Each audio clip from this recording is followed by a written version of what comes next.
Okay. So today we're going to talk about this film, Eternal Sunshine of Spotless Mind. This is my favorite film, and I'll register my ideas on the film, and so will he.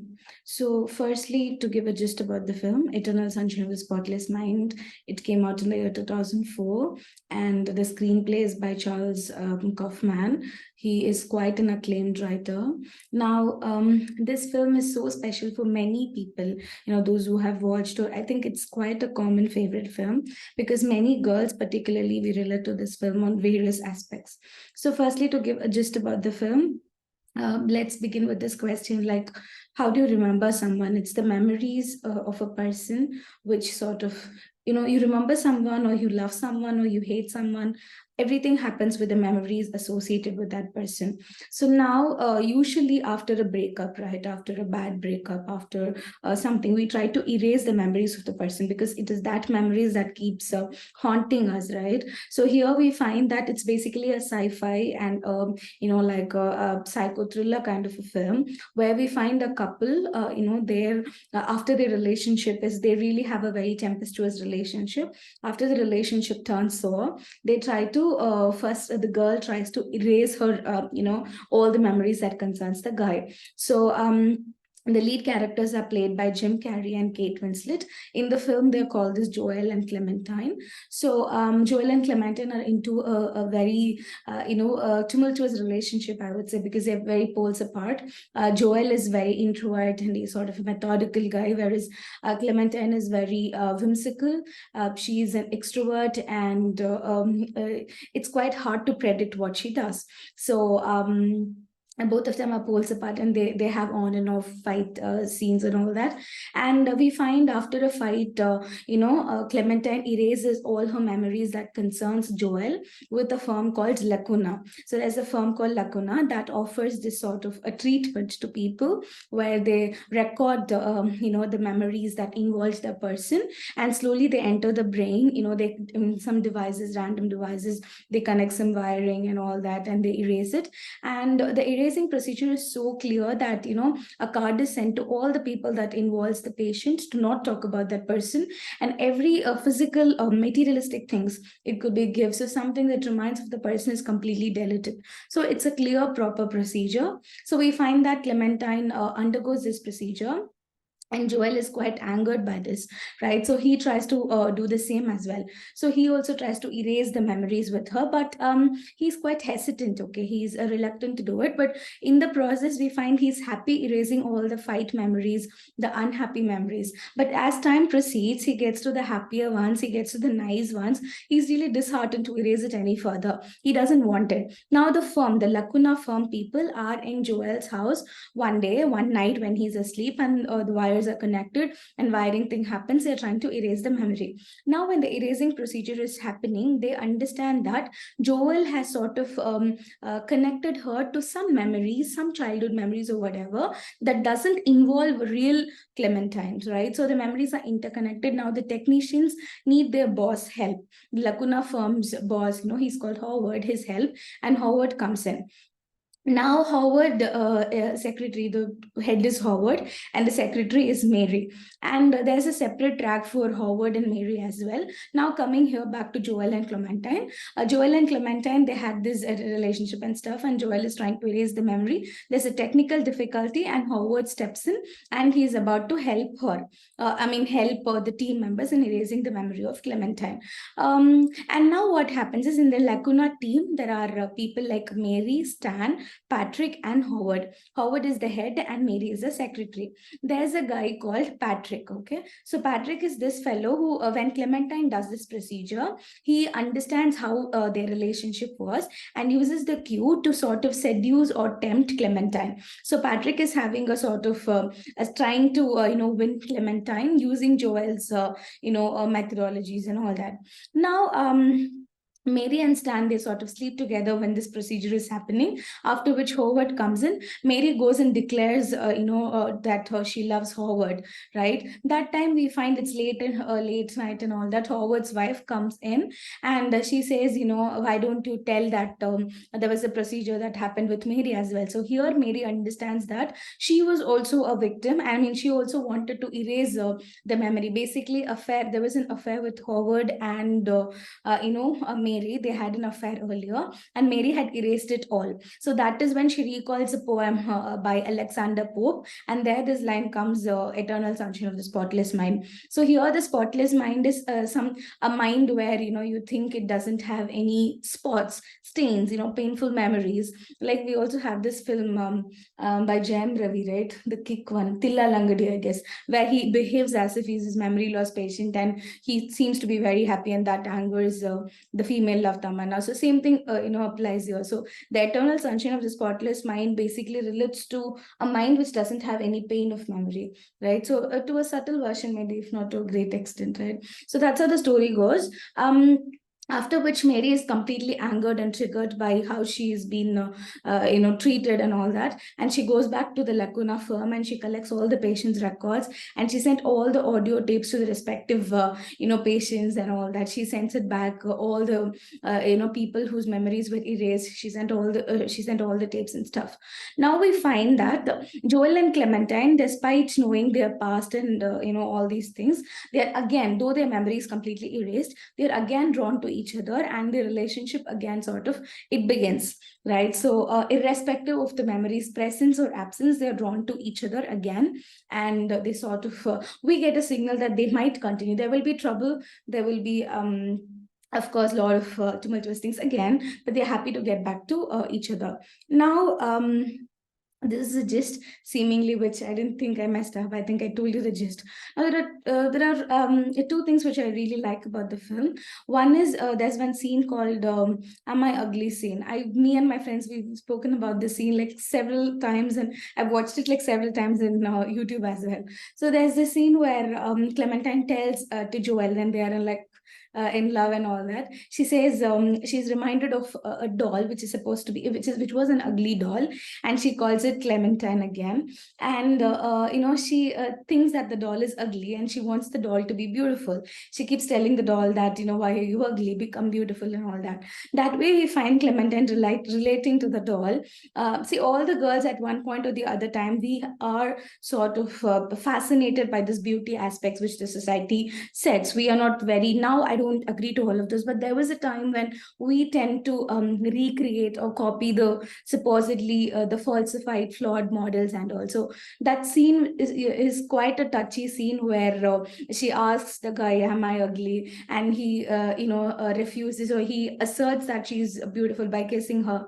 So that's the sort of a very touching scene. One. Number two, the film is told in a very non-linear narrative, where we have to pay very close attention to all the scenes and stuff. Like, you have to watch it again and again to understand the symbols and stuff. There's a lot of symbols involved. For example, for every phase of Clementine's life, we find her hair color is changed. So each hair color represents her phase. Like, is she in love, is she in the breakup phase, and all that. So I like a book, or it has so much inside. Like, every frame, every scene has so much inside that you have to sort of dissect it and understand and analyze. So these two things are quite my favorites. And I like the whole aspect of how you deal with the person in terms of memory. So irrespective of the presence or absence of the memory, you end up getting attracted to the person, whatever the case is. So that's my very favorite film. What's your take on it? So yeah, this movie, she said it's one of her favorite movies. In fact, the most favorite movie. We decided to watch once together. It's not pretty much my type, I guess. I slept sometime in between the movie. Yeah, he did. Yeah, I mean it's some of them. It has really good reviews and stuff. To be honest, at the end, it's a very different perspective. Like, what if the memory is completely gone? How would you treat how things work? It's a good thought to start with, I would say. What I liked about the movie is during the process of the way how they showed how memory gets erased in from Joel's mind. That was like It's more like something that's slow, like how a whiteboard is rubbed with contents, and it's rubbed from all directions, and it kind of suddenly vanishes. That was really nice. And also, he, in a fear not to lose all the memory, he hides the memory. Like Clementine is taken to his childhood. Mm, like he was a small boy, he has some conversation with his mother or at kitchen with his mother, and then there is Clementine there suddenly.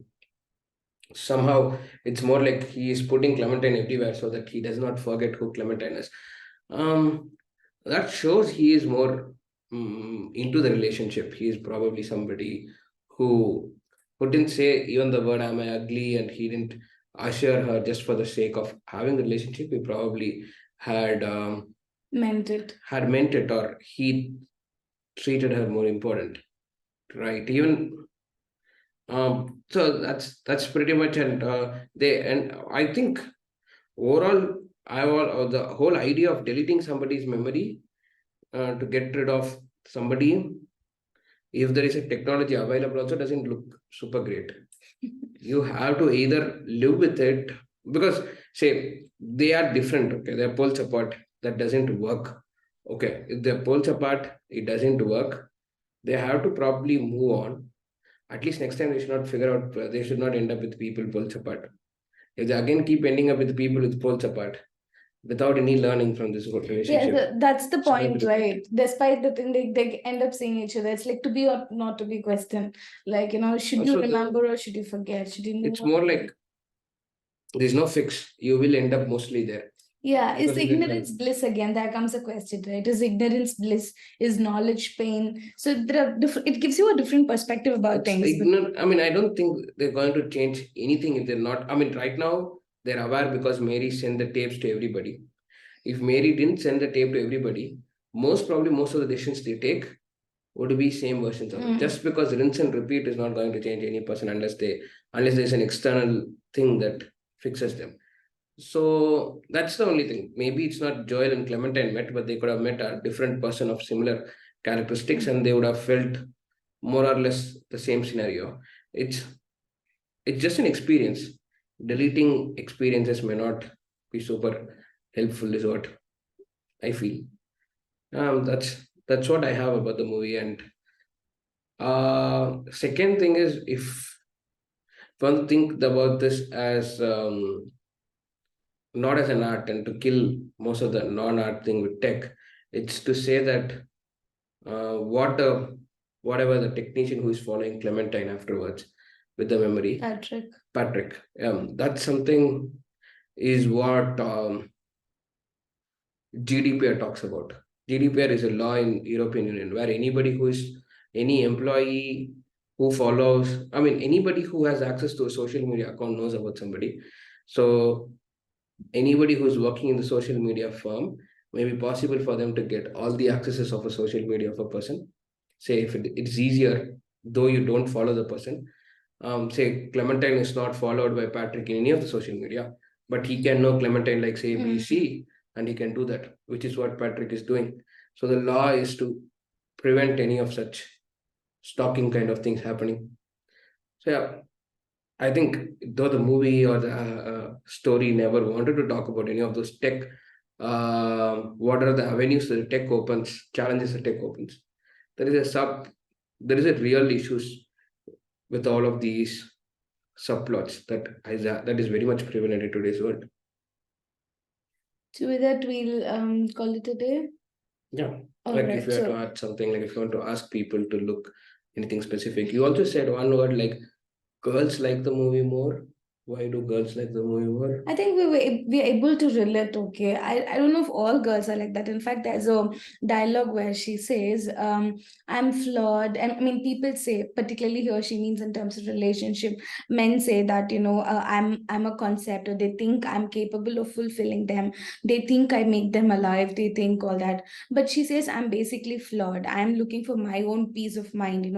But you don't ask me to search for yours. So it's like I myself is is a complicated concept. So I think most of the girls are able to relate with that aspect, right?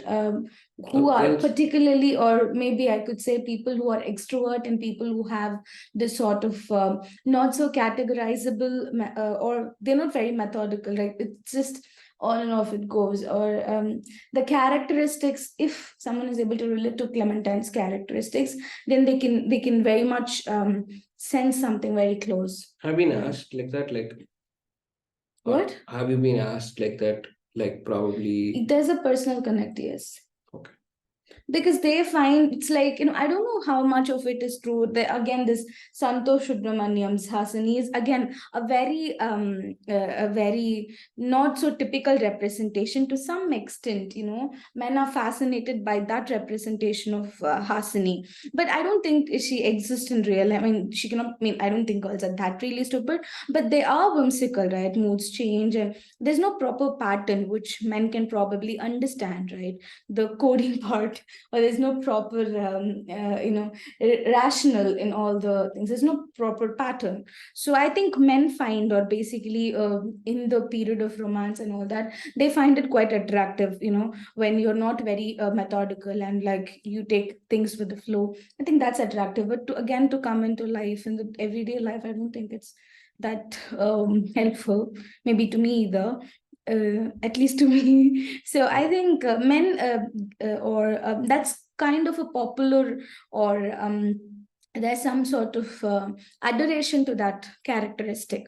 But when it boils down to reality, day to day life, they are not very much comfortable with all the sudden plans or sudden change of mind and all that thing. That will really cause a rupture. So I think that point is quite connectable, relatable. Hmm. Like, I mean, we Yeah, have so more discussion on why that's more adored during love phase. Probably another video or something we should talk about. yeah, true. We'll do that maybe. Stop the recording then. What do you have to say about that quality? Do you find that adorable? I'm sure he wouldn't. No, so the whole character, the childlike character, is said to be adorable. I don't think Clementine's character is that childlike Yeah, it's character. not childlike typically. See, it's like, So, again, the I don't Hasini agree. character I is don't not agree to both of completely. those Tem Ravi movies portrayed. No, I don't agree though. See, it's very flawed and there's no realistic Hasni at all. I don't think girls are that stupid. So it's to some extent, that is a diluted or unrefined version of a male adoring a girl. It can be either ways, okay? She can blow hot and cold. She can be, particularly what I mean to say is men find logic or rational thing to be a far applicable thing in certain girls' attitude. I don't know. Maybe we'll have a better Man understanding. finds logic and See, to some people, or to some boys or men, girls are not easily understandable, or there's less logic, there's less rational, there's less methodical pattern in the things they do and the things they pick. They find it quite irrational, or quite. I don't know how exactly. Maybe I'll process it and we'll talk about it further. I also think that the new media, the social media influence, everything also paints all of these characters a bit. Probably male, and also it's like probably they find the whimsical extroverted persons easier to approach. Yeah, but again, the what you said is true. The negatives don't get portrayed. Okay, the initial part of courting, the initial part where they get together, it's really nice in their eyes. But once it all boils down to reality, day to day things, I think there'll be rupture even in the process. A serious boy and a playful girl. This combo is quite a common thing. But a playful girl doesn't mean she's stupid. She's brainless or something. But there is where the things go wrong. They think the playful girl or a girl who's whimsical to be really dumbfounded. I don't think this movie thinks at least the girl. Yeah, this movie doesn't do it. This movie is more matured. Definitely. Even the fight we saw, what prompted the character to change, erase memories. It's not something. It's sensible. Yeah, the characteristic representation is sensible. I'm talking about what media shows, or particularly this Hasani types. Even I think Clementine probably could have given more time, is what I think. That's what, see, for your mind, for someone who's very organized and all this, I understand how you perceive things. But for me, what Clementine does or did is completely justified. I can completely relate with her. Yeah, So, then I could say if Clementine is that fragile, right? It's more like sensitive, or more like her whimsical is what she reacts. Such things are going to happen more and more within Joel and Clementine's relationship. yes, it's And bound to happen. yeah, so it's good that Clementine learns, probably that Joel and Clementine learns that this characteristic don't suit them and don't get back. That's pretty much, it's not a transaction, but at least they are aware. Deleting memories makes them unaware. True. I mean, you wanted learning or some takeaway from the entire process, right? But I don't know. Ultimately, whatever your nature is, it will surface. All these will surpass, and what you are, what truly you are for the sense, might come back. But honestly, if You know, she's going, that has to surface. I'm not saying they have to put it back. They are just doing it. This kind of probably for Clementine, another whimsical character may work out. May not work not out. really. See, that's the. It's not like, see, always poles apart will stick together. It's But not. That doesn't mean like unless poles apart attract, unless there is an effort, right, coming to common ground, poles apart beyond attraction will not sustain. that's true. But I think for a relationship to go smoothly, that there are two kinds of people needed. Same kind, I don't think there's any fun in it. Okay, so there are two kinds. I mean, there may be same kind who could still work it out. Okay, let's ask them if they have patience to listen to the entire thing. You let us know, like, what do you think about For relationship to sustain, for a relationship to start, should there be two different kinds of people, or should there be same kind of people? For a relationship to start, I think two kinds of different kinds will do good. But either ways there'll be trouble, dude. Marriage, living with, there'll be trouble. But how is that conviction something to hold on matters, I guess. Anyways, we'll see. Okay. Yeah. So thank you.